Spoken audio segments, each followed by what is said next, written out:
Hey everyone, if you really want to sound clear and natural when you're speaking Spanish, there is this one simple skill that you got to master, making plurals. And today, we're going to break it down step by step. So, what's the difference between one or many? You know, singular and plural. How do you make that jump correctly in Spanish? Well, by the end of this, you're going to know exactly what to do. So, here's our roadmap for today. We're going to start with why this is so important in the first place. Then, jump into the two main rules, and after that, we will get into the fun stuff, some of the exceptions that make Spanish so interesting. Alright, so first thing first, why are we even dedicating time to this? Well, this isn't about passing some grammar test. It's all about being understood. It's about making sure that what you're saying is crystal clear. And this quote right here, it just hits the nail on the head. See, in Spanish, everything has to agree. If your nouns and the little words in front of them don't match up in number, singular or plural, the whole meaning can just get lost. It's as simple as that. Getting this thing right is absolutely key. Okay, let's get to the good stuff. And here's the best part, the entire system, I'm talking pretty much of all of it, it's built on two incredibly simple rules. You master these two and you are like 90% of the way there. And here they are. It all comes down to the very last letter of the word. If the word ends in a vowel, A, E, I, O, or U, you just add an S to the end, okay? If it ends in another letter, consonant, you just add ES at the end. That's it. Seriously. So let's see how it works. Okay, let's look at words that end in a vowel. You got carro ends in O, a vowel, right? So you just stack on an S. Boom, carros. Casa becomes casas. Teléfono becomes teléfonos. You see the pattern? You just add an S. It really is that straightforward. Now, what about consonants? Take canción, for example. It ends in N, which is a consonant. So, what do? We add ES to get canciones. Same thing with árbol, it becomes árboles, or computador turns into computadores. Once you see it, you can't unsee it. Alright. You knew this was coming, didn't you? Come on, this is a language we're talking about. So while those two rules are your rock-solid foundations, Spanish does have a few exceptions.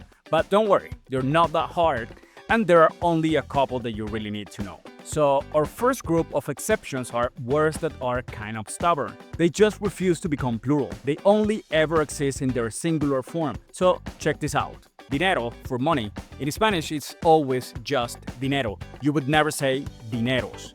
Hambre, which is hunger, or salud, that is health, they are also always singular. And the big one here, gente. It already means people, which is a plural idea, so you never ever say gentes. Okay, let's flip that coin. Just like some words are always singular, we got others that they are basically born plural and they stay that way. You will just never see them in a singular form. The common one you will hear is vacaciones. It doesn't matter if you're talking about one trip or a bunch of them. The word itself is always plural. You would never say vacación. Also, bienes, which means goods. You may not use that one as much in daily conversation, but it follows the same rule, always plural. Alright, we're on the home stretch. We've got two last little quirks to cover, and honestly, these are the details that are going to make your Spanish sound really natural. So what are these last two quirks? First, we got words where you can pretty much use the singular or the plural, and it doesn't really change the meaning. And second, we have words that look exactly the same whether they are singular or plural. Let's break it down. This first one is, well, it's pretty cool. For a few words, it literally doesn't matter if you say the singular or the plural version. They mean the same thing. A perfect example is pantalón or pantalones, and both mean a pair of pants. Same deal with tijeras for scissors. Either one works and everyone will know what you mean.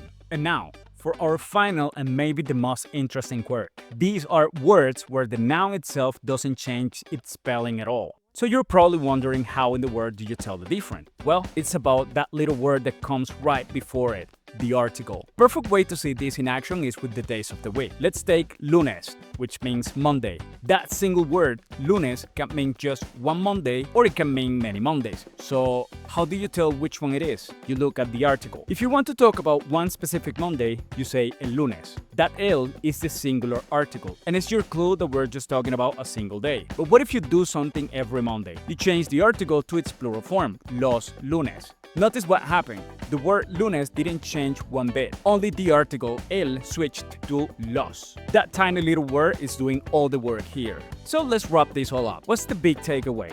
It's really simple. First, you start by mastering those two main rules. Add S to the vowels, add ES to consonants. Then you slowly start learning the common exceptions we talked about. And most importantly, just start listening for this pattern out in the wild. That's when it's all really going to click. And there you have it. Spanish plurals are mostly straightforward with just a few fascinating twists, which leaves me with one final question for you. What's the strangest or most interesting grammar rule you have ever come across in any language at all? Thanks so much for watching. I see you next time.